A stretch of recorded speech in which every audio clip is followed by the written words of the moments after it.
mãe do padrasto das duas crianças de Bacabal quebra o silêncio e revelou tudo o que aconteceu na confusão entre eles um dia antes do desaparecimento das crianças. Segundo ela, o que muita gente tratava como boato realmente aconteceu e agora veio à tona. 2 dias antes das crianças sumirem, houve uma confusão pesada envolvendo a mãe das crianças, o padrasto Márcio, a mãe dele e a ex-mulher. Pra quem ainda não entendeu o contexto, a história é a seguinte: Clarice manteve um relacionamento escondido com Márcio por cerca de 2 anos, enquanto ele ainda era casado. Quando a traição foi descoberta, o casamento acabou. 5 meses depois da separação, Márcio assumiu Clarice e os dois passaram a viver como marido e mulher. O problema é que essa relação nunca foi aceita pela família dele. A mãe de Márcio não gosta de Clarice e a ex-esposa dele, que é muito próxima da sogra, também não. Esse clima de rivalidade só piorou quando começaram a circular comentários de que a ex-mulher não gostava das crianças. A discussão virou uma treta séria, com gritaria, ameaças e até relato de foice sendo usada no meio da confusão. Depois disso, cada um foi pro seu lado. 2 dias depois, as crianças desapareceram sem deixar rastro. Agora, em entrevista, a mãe de Márcio confirmou que a briga existiu, mas afirmou que não tem qualquer envolvimento com o sumiço. A mãe do padrasto, que em muitos relatos familiares é referida como avó,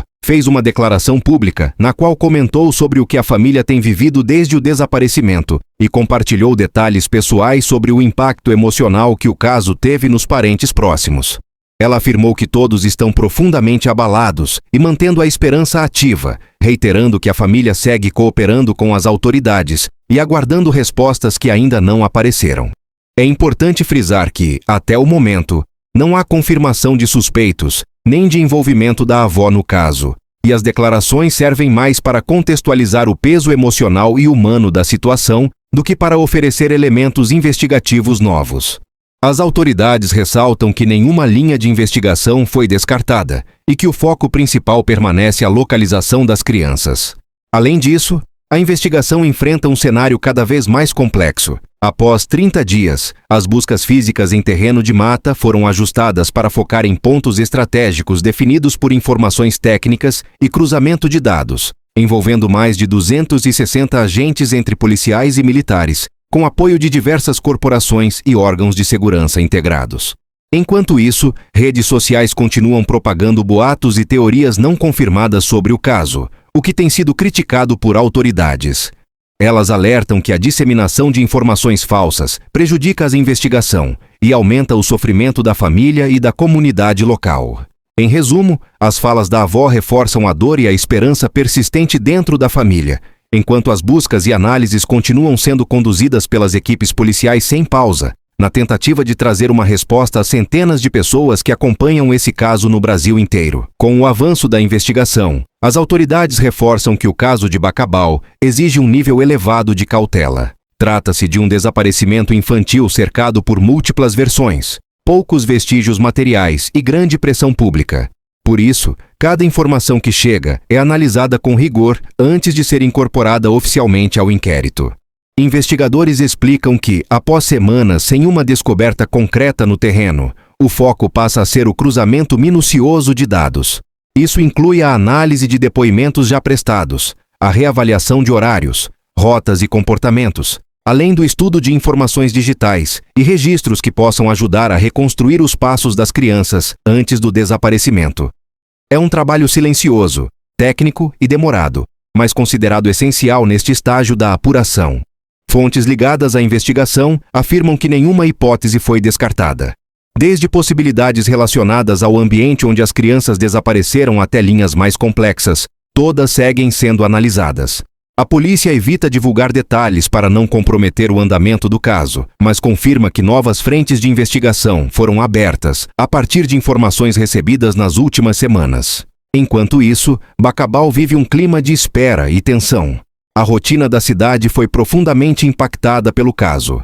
Comerciantes, moradores e lideranças comunitárias relatam que o assunto domina conversas diárias e que a sensação de insegurança aumentou. Muitos moradores afirmam que, mesmo sem novidades, acompanham atentamente cada atualização, na esperança de que uma resposta finalmente surja. A participação da população continua sendo considerada importante, mas as autoridades fazem um alerta constante sobre a necessidade de responsabilidade. Denúncias falsas, boatos e teorias sem fundamento, principalmente nas redes sociais, acabam desviando recursos e tempo da investigação, além de causar sofrimento adicional à família. Por isso, a polícia reforça que informações devem ser repassadas apenas por canais oficiais. Especialistas em investigações de desaparecimento infantil explicam que casos assim costumam passar por diferentes fases. A primeira é marcada por buscas intensas e mobilização imediata. A segunda, mais longa e silenciosa, envolve análise profunda de dados e reavaliação de tudo o que foi feito até então. Segundo eles, é justamente nessa fase que muitas respostas começam a surgir, ainda que de forma lenta. A família, por sua vez, segue convivendo com a dor e a incerteza. Relatos indicam que o impacto emocional é profundo e afeta todos ao redor. A esperança de reencontrar as crianças permanece, mas agora acompanhada pelo desgaste natural do tempo e pela ausência de respostas concretas. Ainda assim, familiares afirmam confiar no trabalho das autoridades e aguardam por esclarecimentos. As forças de segurança reiteram que o caso permanece aberto e ativo. Mesmo que as buscas físicas tenham sido redimensionadas, a investigação continua em andamento, com equipes dedicadas exclusivamente à análise do caso. Novas diligências podem ser realizadas a qualquer momento, caso surjam informações relevantes. À medida que o tempo avança, cresce também a expectativa por um desfecho. A população cobra respostas, a família espera por notícias e a polícia segue trabalhando sob pressão constante. Cada dia sem novidades aumenta a angústia, mas também reforça a importância de um trabalho cuidadoso e responsável. O caso de Bacabal se tornou mais do que uma investigação policial. Ele passou a representar a dor de uma comunidade inteira e o desafio enfrentado por autoridades diante de um desaparecimento complexo.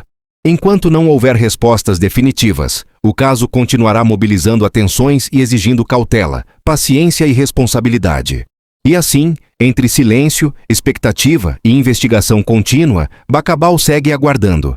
A esperança ainda existe, sustentada pela crença de que, mesmo diante das dificuldades, a verdade pode surgir. Até lá, o caso permanece em aberto, com perguntas sem respostas, e a certeza de que cada detalhe ainda pode ser decisivo para esclarecer o que realmente aconteceu. Dona Maria, agora eu vou perguntar algumas coisas para a senhora que muita gente comenta. Eu quero tirar essa dúvida aqui com a senhora pessoalmente. Muita gente fala que teve uma confusão aqui no povoado envolvendo a senhora, a Clarice e o Márcio. Isso é verdade, dona Maria? Não é verdade não. Não teve confusão nenhuma. Os que teve lá foi que eu fui lá no espaço, lá onde ele estava. Eu cheguei lá, peguei uma cadeira, tá aqui na cabeça do meu filho, não disse nada com ela, não fiz nada com ela. E eu jamais faria alguma coisa com ela. E o porquê, o motivo da senhora ter feito isso com o Márcio? Só porque eu fiquei mesmo com raiva mesmo, porque sempre eu fico mesmo assim, sentindo assim, né? Porque ele morava aqui com a mulher dele, aí largou, e a gente, que é mãe, a gente não acha bom, né? Entendi. As pessoas comentam que a senhora não gosta muito da Clarice e dos filhos dela. O que a senhora tem a dizer sobre isso? Não, o que eu tenho a dizer é que eu jamais ia dizer que eu não gosto dos filhos dela, e ela nem conhecia também. E jamais eu ia dizer que eu não gosto de uma pessoa que eu não conheço, que eu não sei o que ela é, né, não? Para mim dizer assim, eu não conheço, eu não gosto dela. Jamais. Eu conheci ela pessoalmente mesmo agora, nesse período que ela perdeu as crianças dela. Eu fui na casa dela e dei todo apoio para ela. E sempre eu já fui lá umas 3 vezes e não tenho nada o que dizer dela. É uma ótima pessoa. Essa informação também que chegou, que a senhora teria arrumado essa confusão com o Márcio, tacado a cadeira nele, porque ele teria trocado a Eliane pela Clarice, e que a senhora preferia que ele ficasse com a Eliane e não com a Clarice. É verdade isso? É coisa da cabeça da gente que se passa no momento de raiva que a gente fala, mas isso aí não é nada importante. Importante é que ele está mais ela, e que o filho dela, o filho da gente sendo feliz com a pessoa também está feliz. Houve uma questão de uma confusão, que disse que teve uma foice, que a senhora teria partido para cima. O pessoal comenta muita coisa. Por isso que eu disse para a senhora, eu estou aqui para esclarecer toda essa história. Dona. Não, teve nada de foice, é só mentira. Só mentira? Só mentira, não teve nada de foice, eu não disse uma palavra com ela, não agravei ela em nada, não taquei cadeira nela, não taquei nada, somente a cadeira meu que eu taquei na cabeça dele, e ele disse assim, que é isso, mamãe? Aí eu fui e vim. Nessa hora dessa que eu achei a cadeira na cabeça dele, ele saiu, mais ela, e foram para Bacabal essa hora. Então essa pequena confusão foi só entre a senhora e o Márcio. Mãe e filho. Ela mãe e filho. Tem nada a ver com dessa confusão. Não tem nada a ver. E o que a senhora acha da Clarice? O que a senhora tem a dizer da Clarice? O que eu tenho a dizer é que, pessoalmente, que eu conheci ela, é uma ótima pessoa. Ótima pessoa. Uma ótima pessoa.